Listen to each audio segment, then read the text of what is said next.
kita berjumpa lagi macam biasa di video reaction saya kali ini guys. Oke, apa kabar semuanya? Semoga semua yang menonton video saya hari ini sehat selalu. Nah, kali ini saya mau tengok video tentang ini ya. Pak Prabowo menjawab pakai bahasa Inggris atas pertanyaan internasional membuat beliau jadi sorotan dunia. So, jangan lama-lama lagi. Mari sama-sama tengok video ini. Let's go. You address the Russian aggression, that this was the only reason for this conflict, and that if Ukraine stops to defend itself, the sovereignty of Ukraine would be gone, and if Russia stops the war, the conflict would come to an end. And if we follow your proposals to come to a ceasefire, wouldn't this only cement a new frozen conflict in Europe? Thank you. John, thank you. I don't know if I can answer these questions in 3 minutes, but I will try. Several questions insinuated that I'm equating between the invader and the invaded.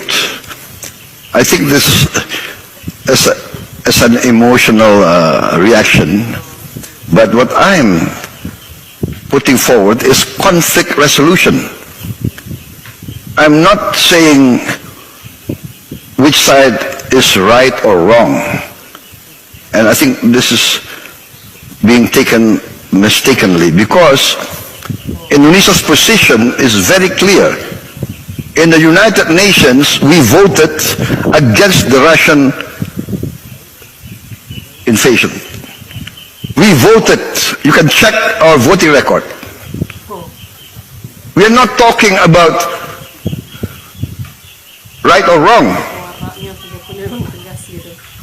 I'm just proposing that we attempt at conflict resolution, and this has been done historically.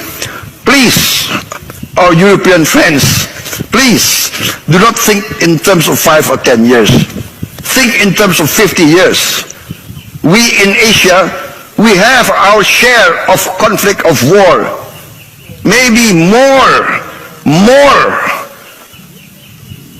disastrous, more bloody than what's being experienced in Ukraine. Ask our Vietnamese friends, our Vietnamese brothers, ask our Cambodian brothers, ask them how many times they have been invaded.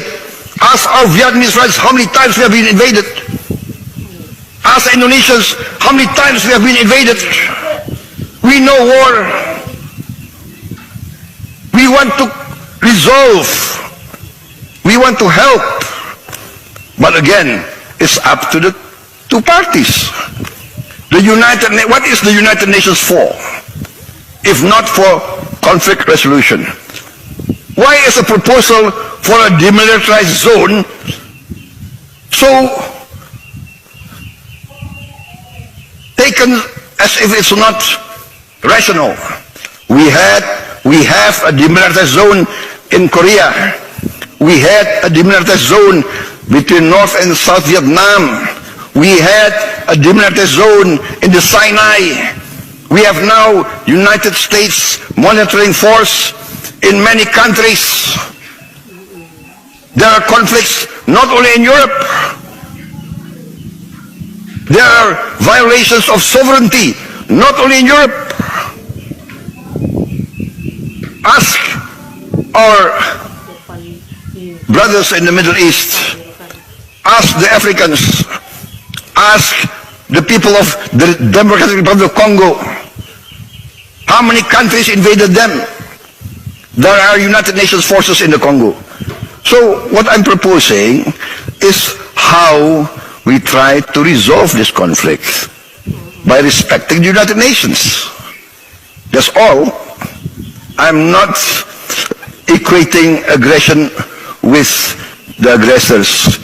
Please understand, we in this part of the world, we have been victims of aggression many times. I think that's my Oke guys, jadilah dia videonya ini langsung dijawab ya oleh Pak Prabowo ini. dalam bahasa Inggris begitu lancar, begitu tegas gitu kan di hadapan para pejabat Eropa ini ya, dengan sangat tegas gitu tentang soalan yang tadi itu tentang konflik Rusia Ukraina. Jadi nampaknya ketegasan Bapak Prabowo ini langsung ditunjukkan, langsung dilihat langsung ini para pejabat Eropa gitu kan, dengan sangat lancar menjawab dalam bahasa Inggris lah gitu. Keren. So, terima kasih banyak sebab kamu sudah menonton video ini. Jangan lupa macam biasa untuk support channel saya dengan subscribe, like video ini, dan jangan lupa untuk komen juga, oke? Terima kasih banyak dan kita jumpa lagi di video seterusnya. Assalamualaikum.